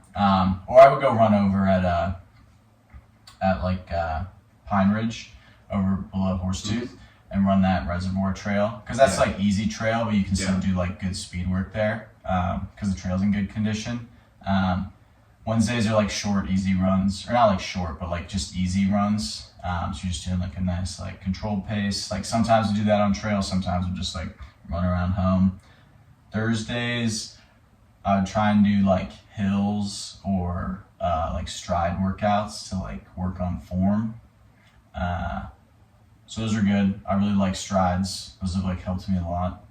Get like more efficient, I guess. So what are you working at? Like, cause when I think of like strides in soccer, you're doing like 50%, for 100 yards a couple times or whatever. But then you're doing 60% for 100 yards, a few times. Yeah. Like that 70%. I'm doing like probably like 75 to 85% for like, I think the workout was like 35 seconds. And yeah, just like focusing on form, like controlling your knees up. Or exactly. Like controlling your breathing. Kicking your heels. Yeah, exactly. Just having it all feel like efficient. And then Saturdays were always like long runs, so I just go run up at Horsetooth. I was like really trying to like familiarize myself with like the course and like specifically the like climbs we'd have to do, because there's like 6 big climbs throughout the race. But just like doing those, like maybe like comboing 2 of them each weekend, like during long runs, you get like used to it and like are familiar with what it's going to be like on the ascent and descent. And then Sundays were like a shorter like long run. So if you did like 20 miles the day before, you'd go run like 10 the next day, but try and do that on trail. But I didn't always do those. Like sometimes I'd go like play Mavs soccer and I'd just call that good for the... Or like if it was 6 to 7 miles or whatever, that's like a soccer game or something. Yeah. Or try to sprint that day. Yeah. At the game, sprint back on defense, like to get your sprints. Yeah, exactly. Probably not like the best like recovery day, but I don't know, it worked out. Yeah, I was shocked the one time when you said that was like your recovery. Because like most of the Mavs take like 9 recovery days. Yeah, I think the worst was I did like their 20. Their favorite weekend is the bye weekend. Yeah, I don't believe in that. I think the worst one was we did like 25 on Saturday, and then played on Sunday. But I actually felt pretty good. I don't know. It's like you just condition your body. Like after the first marathon I did, I was like totally wrecked. But like now, like a year later, almost. Like I don't feel that like same fatigue. Like I can just like put more load on my legs and they can handle it. So, which is nice because I don't really like sitting still for too long. Yeah. I like to keep it moving. Yeah. Lenora was saying you're like a golden retriever or whatever. She has said that before. Yeah. But maybe a little more like intelligent, I would say. Don't give me too much credit. Well, Goldens are smart. Yeah. I mean, they know that they've made it through like centuries, and they're the ones taking over like the couch. So true. Pretty smart. Yeah. But, so where did you get the training program from? This one was kind of nice. The NAR runners who hosted the race, they had a couple like linked on the race website. So like fully built out Excel spreadsheets. They had like a beginner, intermediate, and then an advanced one. So I just kind of like would have both, and I'd kind of pop back and forth depending on like how the body was feeling. I stuck mostly to like the advanced one. They weren't like that different. I think the main difference was like the length of like some of the long runs. Like might be a little shorter on the beginner one, but that was really helpful because I'm not really good about like making my own training plans. And I'd never like run an ultra, so I didn't know what that looked like. It's just like spending enough like time on your feet and getting weekly miles in. Like I was only doing 40 miles a week maybe on average. I think the most I did was like 65, but I only did that like once. But yeah, just like getting comfortable running around that much. And how do you balance it with like working, nutrition, girlfriend? I'm bad about. I know. I feel bad for my poor girlfriend. I keep signing up for all these things and spending months at a time training. I know you say it's fine, but like I feel. Anyway, as a good partner, I feel a little bit of guilt. But no, I mean it's like you can find time. It's just like whether you have to wake up early or go run after work. It's just like being willing to do it when you don't want to. After you like training in the winters, the shitty part when it's like zero. This isn't for kids, so you can say shitty. Okay, cool. I didn't ask you, but I kind of assumed. Yeah, or you can cut it out if you need to, or bleep it, whatever. But like, yeah, trail guys are always like potty mouth. Yeah. Hardly. No, they're gentlemen. But yeah, I mean like. it's just like the culmination of all the days you show up when you don't want to. Like when the winter's tough. The winter's tough, but like it makes it easier. Like once the weather does get better, because then it doesn't feel like as much like a chore. You know, when I was getting up at like 5 to go run and it's like snowing or whatever, you get used to that though. It's like there's an initial like shock to it, but then like after a week you kind of get accustomed to it. But I don't prefer it. I think it will make you a better runner doing it, but it's obviously like not the ideal way to do it. Yeah, I feel like it probably discourages a lot of people, but the ones who do it probably like it makes them tougher and more resilient. Yeah, maybe I'll start. They'll do it in any circumstance. Yeah, maybe the Mavs can start doing winter runs next off season. You don't think so? The Mavs, you don't think they'd be showing up at 6 a.m.? I don't think 6 a.m. in the freezing cold? They don't show up at any time of the day, regardless of the weather. Maybe one of these years they'll surprise us. Oh well, yeah. So what are your plans going to be for the next race? Like, are you going to get the Mavs going? Are you going to be training? What's the plan for the next? I don't know. I haven't like picked anything out yet. I was talking to Lenore about doing some marathon and Steamboat in like August. But I think a couple of my friends have run before. Just because it's like, I was trying to explain this to Lenore the other day, and it sounds like really like kind of pathetic when I say it, but it's like I feel like I don't have as much of like a purpose when I like, don't have like a big thing to train for. Yeah, just because it like gives you structure in your life. Which sounds silly to say. But no, I haven't like picked anything out, so just trying to like keep the baseline and then hopefully find something soon. But yeah, I'll just like keep running and try and get back in soccer shape because that's kind of like a different kind of fitness. I think it's harder to go the other way. Like, just because you're in soccer shape doesn't mean you're ready for 50 miles on a back trail, you know? Depends on how good a soccer shape you're in. That's how I started. Like I was. That's true. That's a good point. Yeah. You can do it. It's just like you just have to be patient with it and put the time in. Anybody can do it. If you'd asked me like a year ago if I thought I'd ever do this, I would have told you no. I was scared enough to like sign up to go run the marathon with Cole, let alone 50 miles. So, but it's cool. I think it's cool like seeing like what you can do, what you're capable of. I agree. I think it's awesome. So I think that's one thing about having some structure or some direction, a target that you're going for. Yeah, I mean my target is Vail right now. Yeah, well that's my target as well. But if you do have a target, it does help with like some of the decisions you're making are just day-to-day decisions. If you have that little structure in your life, like it definitely helps me coaching or playing, like not being free all the time. Sometimes when I'm free, I make bad, worse decisions for myself or whatever.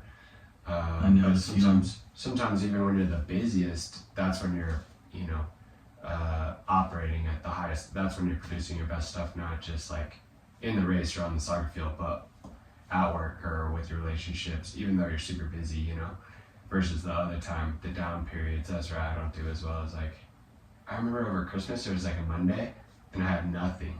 I was suffering. I was like, I don't even know what to do. Yeah. I mean, like, I literally am about to like go to Scottsdale to like go to like a band. Like, I'm so bored. So go to Scottsdale for the day. Yeah. No, I think this is what most people have 2 days every weekend or every afternoon or whatever, Yeah, I think you're right though. Like when you are really busy, it like forces you to manage your time better because it's much more limited. So you have to use it more effectively, which I do like that. And what does your daily routine look like with food and stuff, like nutrition, hydration? My nutrition is definitely not like the best. Like I probably don't eat enough. I probably don't eat enough protein. I do drink a lot of water, but like I'm bringing like a sad little lunch to work every day. Like I'm eating peanut butter and jelly sandwiches, and how many sandwiches? Just one. Just one. That's it, dude? Yeah. You're a beast. Like, man, you probably eat that in like 1 second.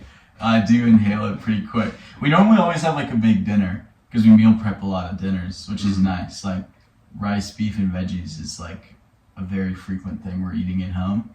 But I don't know, it's like, it's hard to find the time, I guess, to meal prep for all the other meals too. I definitely should, because it does like make a huge difference. And like same with like on race day, like I'm bad about fueling, but like that does like have a huge, I used to think it was like it made you look soft to like bring water and like food on a run. But then like once you start like running further and further, you kind of like, you like have to like give your body something if you actually, if you want to like perform at your best. So I'm still like, I think figuring that out and trying to be better about it. Maybe we can find like a sponsorship for you for your lunches. Yeah, like that would be. Maybe there's an apple company that could send you like sliced apples. I do eat apples every day. Okay, maybe then there would be like a smoothie or something. Oh, a smoothie sounds good. Yeah. But maybe there's a company out there that could help you with your nutrition or something like that, or your routines. Because I meal prep a lot too, because I'm so busy. Yeah. But what's yours look like? I'd be curious to get your. Well, I'm not at the high performance. Well, no, I know, but still. In the mornings, well, it depends, but yeah, I try to do. Well, there's, sometimes I'll fast or something in the morning. Yeah. I don't really I wouldn't play a game like that or something. But if I'm a lighter day, I'll just have like a coffee or a lot of water in the morning for a few hours. Or if I'm going to the gym, like a lot of times I don't like running or bigger workouts. If I'm trying to lose weight or something, then I'll do the fasting stuff. Or like if I'm trying to burn fat, I'll do the fasting stuff. But sometimes at the gym, I don't feel like I feel weaker, or if I'm running, I'll be cramping earlier if I don't have anything. But they say like that if you don't have anything within 90 minutes, then it's not really gonna matter like for this workout. But maybe it's just my brain. But I like to have like, even if I'm going for a run or going to the gym, like avocado toast, or like a smoothie or banana with some peanut butter or something like that. But I do the same, like I meal prep a lot because I'm so busy. I'll make 3 or 4 meals at a time. Yeah. With the crock pot or in the oven. So I'll just like make 5 or 6 meals at a time, and then I'll just try to eat those, as much as I can. Meal prep it a few times a week. And when I'm coaching, honestly, that's where I get the hungriest, like right after I'm done coaching. Yeah. Like you would think it'd be when I'm done playing or something like that. When I'm done playing or running or working out, I'm not that hungry. Yeah. But when I'm done coaching, like a game or something, I'm just like ravenous. So I'll be, if I don't have food, I'll just eat like whatever's there, like a lot. Yeah. Or get a whole pizza or get Chipotle or like whatever, But if I have my food with me, like even last night we're at the Rapids game, but I had my like meals with me. And so then after the Rapids game, like I don't want to eat chicken and broccoli right now. I want to have a hot dog or 7. Yeah. But then I eat my chicken and broccoli. Yeah. And then I'm full. Right. So that's where like the meal prep, I do think helps. Another one that is pretty surprising is just like nuts and berries. Like it's amazing to me how much that actually like fills you up, and like you don't feel it. It's easy to eat. I eat a lot of like almonds, and like I know what you mean. So I'll take a little mason jar and like I'll fill same thing. I'll do sliced apples with like mixed nuts or whatever, but I'll do like 5 in the fridge at a time and then just take them with me. Or overnight oats. I've experimented with a lot of things. Keto is probably my favorite thing to do, but I just don't think it's very realistic. If like, it's probably the healthiest thing that you could do, but it's not very realistic. If you're a power athlete, like if you're a cyclist or something, or like if you're just looking to be like lean or have low body fat, keto is a great way. Like it's good fuel, but I noticed that I don't have that like the jet fuel. Like you have the low or like the long-term fuel in there, and you can be, just eating veggies, just eating meats, eggs, fats, proteins. That's probably that's where I feel the best. But then on the soccer field or in the gym, you need the carbs to to do that squat or do that lift or do that run or make that sprint. And in your recovery too. So if you're very active, I think you should be having carbs for sure. That's why I love running, is because I eat carbs every meal. That's one thing that's nice, and I love carbs. So. Or whatever is you pretty much can not eat whatever you want, but a lot of times I kind of do. you will feel it, but you'll burn right through it. So Yeah. then it's like the next thing up. You like train your stomach too. That's the other thing though. Like I'm not always putting like good stuff in my body, and like I've definitely felt that on some runs. But like you can like build up like a level of, you know, I don't know what the word is. Resistance to that. Yeah, resilience. Yeah, resilience. Accustomed. Yeah, you're not gonna be having stomach problems every run. I did go through a period of like a month where I was having stomach problems in like every long run, but then it kind of like went away.